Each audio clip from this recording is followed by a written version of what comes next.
Welcome back. অন্ধকার আর নিস্তব্ধতার এই রহস্যময় লগ্নে আপনাদের সবাইকে আরও একবার স্বাগত জানাচ্ছি। আমি শান্ত, আপনাদের সাথে আছি আজকের এই রোমাঞ্চকর যাত্রায়। আশা করছি আপনারা যে যেখানে আছেন সুস্থ আছেন এবং মানসিকভাবে প্রস্তুত আছেন আজকের অভিজ্ঞতার জন্য।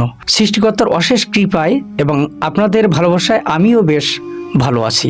আজকের রাতটি একটু বিশেষ, কারণ অনেকদিন পর আমার ব্যক্তিগত অত্যন্ত প্রিয় একজন গল্পকার মোহাম্মদ সাব্বির হোসেন জীবন তার কলম থেকে বেরিয়ে আসা একটি হাড় হিম করা সত্য ঘটনা নিয়ে হাজির হয়েছি। সাব্বির ভাইয়ের গল্পের বুনন আর ঘটনার গভীরতা সবসময়ই আমাদের চেনা জগৎটাকে একটু অন্য চোখে দেখতে শেখায়। আমি নিশ্চিত আজকের এই ভৌতিক অভিজ্ঞতাটি আপনার স্নায়ুর উপর চাপ সৃষ্টি করবে এবং আপনাকে ভাবিয়ে তুলবে।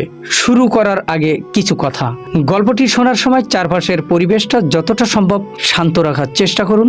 হেডফোন ব্যবহার করলে আপনি ঘটনার প্রতিটি শব্দ আর শিহরণ আরও স্পষ্টভাবে অনুভব করতে পারবেন। আপনার যদি এমন কোনো নিজস্ব অভিজ্ঞতা থেকে থাকে তবে আমাদের জানাতে ভুলবেন না। বেশি কথা বাড়িয়ে বর্তমানের এই শান্ত পরিবেশটাকে নষ্ট করতে চায় না। বুক ভরে দম নিন এবং কান পাতুন সেই অজানার উদ্দেশ্যে। চলুন ডুব দেয়া যাক আজকের মূল রহস্যে। আসসালামু আলাইকুম। আশা করি আল্লাহর রহমতে আপনারা সবাই ভালো আছেন। আজ আমি আপনাদের সাথে এমন একটি ঘটনা শেয়ার করব যা শুনলে হয়তো আপনাদের গায়ের লোম খাড়া হয়ে যাবে। এই ঘটনাটি আমাকে পাঠিয়েছেন সৌদি আরবের হাইল সিটি থেকে মোহাম্মদ সাব্বির হোসেন জীবন ভাই। তার বাড়ি শরীয়তপুর জেলার ডামুডা উপজেলার রুদ্রকর ইউনিয়নের ঢালিকান্দি গ্রামে। জীবন ভাই বিগত 6 মাস ধরে সৌদি আরবের করিম ফুড ফ্যাক্টরি নামক একটি বড় প্রতিষ্ঠানে কর্মরত আছেন। আজ থেকে প্রায় 3-4 বছর আগে অর্থাৎ 2020 সালের দিকে ঘটে যাওয়া এক রহস্যময় ও হাড়হিম করা ঘটনার বিবরণ তিনি আমাদের দিয়েছেন। ঘটনাটি যার সাথে ঘটেছিল তিনি ছিলেন এই কোম্পানির সহকারী মালিক বা ম্যানেজার, একজন মিশরীয় নাগরিক, নাম তার মাহমুদ আব্দুস সালাম নামেও পরিচিত। আমাদের সেই ফুড ফ্যাক্টরিটা ছিল বিশাল বড়। এখানে বাংলাদেশ, ভারত, নেপাল এবং ফিলিপাইন সহ বিভিন্ন দেশের মানুষ একসাথে কাজ করত। আর এই পুরো কর্মযজ্ঞ দেখাশোনা করতেন মাহমুদ সাহেব।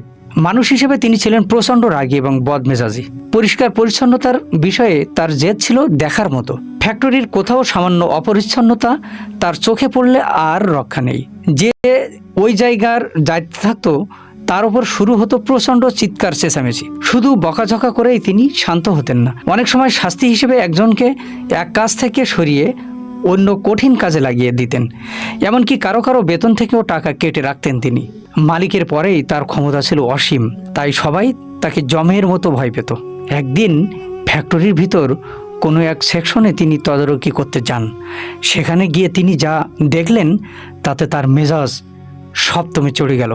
কেউ একজন খাবার তৈরির জায়গায় বা মেশিনের আশপাশে কিছুটা নোংরা করে রেখেছিল। মাহমুদ সাহেব রাগে কাঁপতে কাঁপতে সেই কর্মীকে খুঁজতে শুরু করলেন। ম্যানেজার আব্দুল সালামের আচরণে ফ্যাক্টরির শ্রমিকরা এতটাই অতিষ্ঠ ছিল যে তিনি যেদিন কাজে আসতেন না সেদিন সবাই হাঁপ ছেড়ে বাঁচত। সবাই মনে মনে বলতো, যাক, আজ অন্তত শান্তিতে কাজ করা যাবে। কিন্তু এবারের বিষয়টা ছিল ভিন্ন। টানা 5-6 দিন হয়ে গেল আব্দুল সালামের কোনো দেখা নেই। প্রথমে সবাই ভাবলো হয়তো পারিবারিক কোনো কারণে ছুটি নিয়েছেন। কিন্তু দিন গড়িয়ে যখন 10-12 দিন হয়ে গেল তখন সবার মনে খটকা লাগলো। আমাদের কোম্পানির প্রধান মালিক জিহাদ সাহেব থাকতেন রিয়াদ সিটিতে। যেহেতু আমাদের 7টি বড় শোরুম সামলাতে হয়, তাই তিনি সব সময় আমাদের মাঝে থাকতে পারেন না। হঠাৎ একদিন বড় একটি অনুষ্ঠানের খাবারের অর্ডার আসায় তিনি ফ্যাক্টরিতে আসলেন। কিন্তু এসে দেখলেন যার সব তদারকি করার কথা সেই আব্দুল সালাম নিখোঁজ। জিহাদ সাহেব তখন সরাসরি আব্দুল সালামের বাসায় যোগাযোগ করলেন। বলে রাখা ভালো, সালাম সাহেবের ছেলেও আমাদের এই কোম্পানিতে কাজ করে। তার কাছে জিজ্ঞাসা করতেই বেরিয়ে এলো এক অদ্ভুত তথ্য। সে জানালো তার বাবা গত 10-12 দিন ধরে প্রচণ্ড অসুস্থ, এতটাই যে তিনি বিছানা থেকে উঠতে পারছেন না, কিছু খেতেও পারছেন না। প্রধান মালিক এবং সহকারী মালিক মাহমুদ সাহেব যখন তাকে দেখতে তার বাসায় গেলেন তখন তারা নিজেদের চোখকেও বিশ্বাস করতে পারছিলেন না। যে মানুষটা কয়েকদিন আগেও সুঠাম দেহের অধিকারী আর সুদর্শন ছিল, সে আজ এক জীবন্ত কঙ্কাল। চেহারা এতটাই বিকৃত হয়ে গেছে যে চেনার কোনো উপায় নেই। সালাম সাহেবের স্ত্রী জানালেন বহু ডাক্তার দেখানো হয়েছে কিন্তু কেউ রোগ ধরতে পারছে না। দিন যত যাচ্ছে পরিস্থিতি ততটাই নিয়ন্ত্রণের বাইরে চলে যাচ্ছে। এক পর্যায়ে মালিক নিজে সালাম সাহেবের সাথে কথা বললেন। সালাম সাহেব কাঁপা কাঁপা কণ্ঠে যা বললেন তা শুনে উপস্থিত সবার রক্ত হিম হয়ে গেল। তিনি বললেন, আমি সবসময় অনুভব করি আমার পাশে ছায়ার মতো কেউ একজন দাঁড়িয়ে আছে। আমি রাতে ঘুমাতে পারি না, স্বপ্নে দেখি এক বিশাল আকৃতির দানব বড় একটা ছুরি নিয়ে আমাকে মেরে ফেলার জন্য তাড়া করছে। এ খবর ফ্যাক্টরিতে ছড়িয়ে পড়লে এক আতঙ্কময় পরিবেশ তৈরি হয়।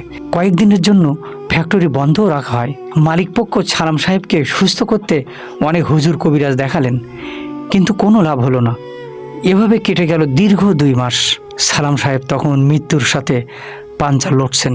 অবশেষে অনেক খোঁজাখুঁজির পর হাইল সিটি থেকে একটু দূরে হারেজ নামক জায়গায় একটি বিখ্যাত মসজিদের সন্ধান পাওয়া গেল।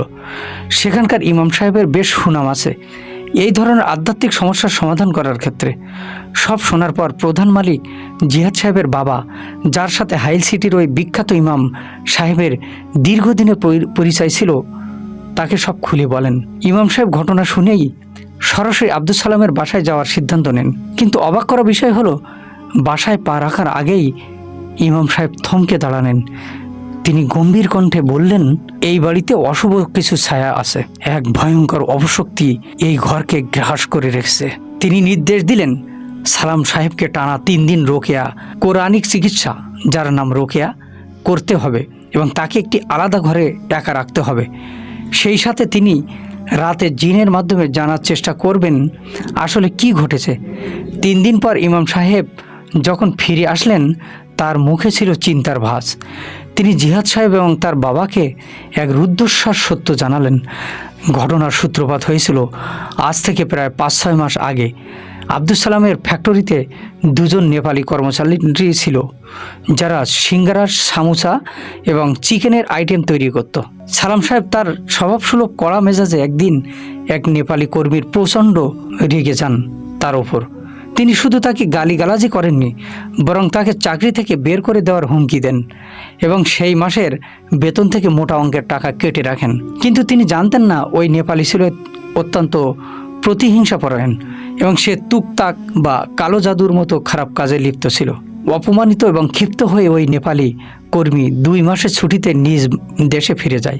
সেখানে গিয়ে সে এক ভয়ঙ্কর তান্ত্রিকের শরণাপন্ন হয়। সেই তান্ত্রিক প্রথমে রাজি না হলেও টাকার লোভে পড়ে এক বিভীষিকাময় পথ বাতলে দেয়। সে নেপালিকে বলে, তোমাকে একটি বড় গুই সাপ, একটি ধারালো ছুরি আর কয়েকটি তাবিজ জোগাড় করতে হবে। তান্ত্রিকের নির্দেশ মতো সেই সাপটিকে বলি দিয়ে তার হাড় এবং মাংস আলাদা করা হয়। এরপর কিছু মাংসের টুকরো তান্ত্রিক নিজের মন্ত্র পড়ে নেপালির হাতে তুলে দেয় এবং বলে যে কোনো উপায়ে এই মাংস তাকে খাওয়াতে হবে। আর 2টি তাবিজের মধ্যে একটি সালাম সাহেবের বাসার আশপাশে এবং অন্যটি তার শোবার ঘরে বা খুব কাছের কোথাও পুঁতে রাখতে বলে। ছুটি কাটিয়ে নেপালি যখন ফ্যাক্টরিতে ফিরে আসে, সে তখন এক ভয়ঙ্কর পরিকল্পনা নিয়ে ফেরে। সালাম সাহেবের ঘরের ভেতর ঢোকা সম্ভব ছিল না, তাই সে দ্বিতীয় তাবিজটি কৌশলে সালাম সাহেবের ব্যক্তিগত গাড়ির সিটের নিচে লুকিয়ে রাখে। কিন্তু ওই অভিশপ্ত মাংস খাওয়ানোর সুযোগ সে কোথায় পেল? ইমাম সাহেব জানালেন, যেহেতু সালাম সাহেব সবসময় খাবার চেখে দেখতেন বা টেস্ট করতেন, একদিন সুযোগ বুঝে সেই নেপালি কর্মী সাধারণ চিকেনের সাথে ওই মন্ত্র পড়া সাপের মাংস মিশিয়ে দেয়। সালাম সাহেব কিছুই বুঝতে পারেননি। তিনি অবলীলায় সেই বিষাক্ত অভিশপ্ত মাংস খেয়ে ফেলেন। আর তারপর থেকে শুরু হয় তার এই তিলে তিলে মৃত্যু যন্ত্রণা।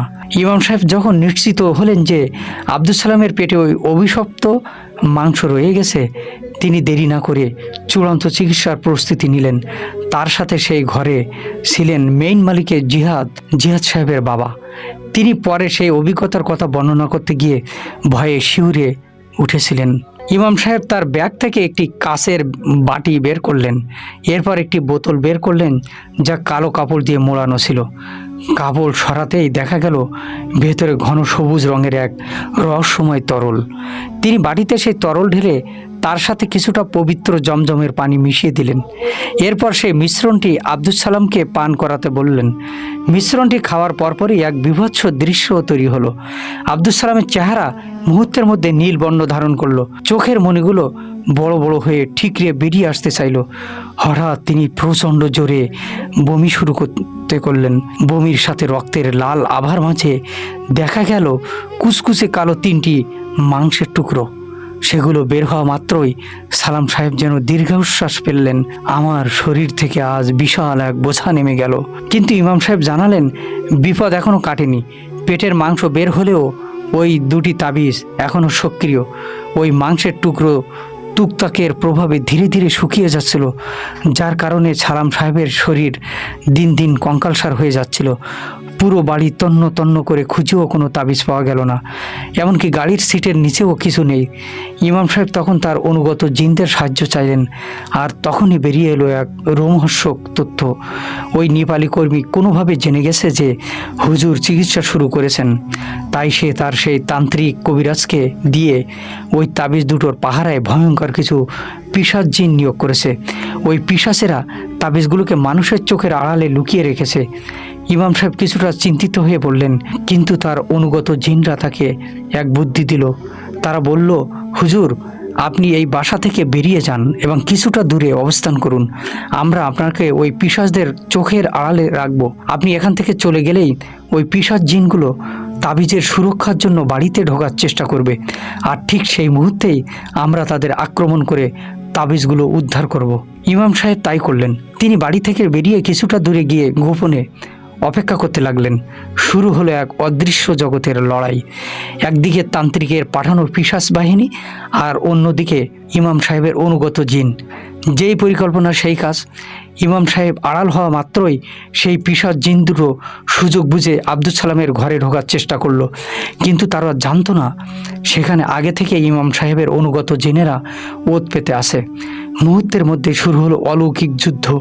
পিশাচ দুটোকে পরাস্ত করে ইমাম সাহেব তাদের একটি বোতলে বন্দি করে ফেললেন। একই সাথে উদ্ধার হলো সেই অভিশপ্ত তাবিজ দুটো। ইমাম সাহেব তাবিজের ভেতর থেকে সেই পিশাচের মাংসের টুকরো বের করে আগুনে পুড়িয়ে ছাই করে দিলেন, আর অলৌকিকভাবে সেই আগুনের শিখার সাথে সাথেই আব্দুল সালামের শরীর থেকে শেষ মরণ যন্ত্রণাটুকুও বিলীন হয়ে গেল। আল্লাহর রহমতে তিনি ধীরে ধীরে সুস্থ হতে শুরু করলেন। ওই নেপালি কর্মীকে পরে ফ্যাক্টরি থেকে বের করে দেওয়া হয়, কিন্তু প্রমাণের অভাবে তার বিরুদ্ধে আইনি কোনো ব্যবস্থা নেওয়া সম্ভব হয়নি।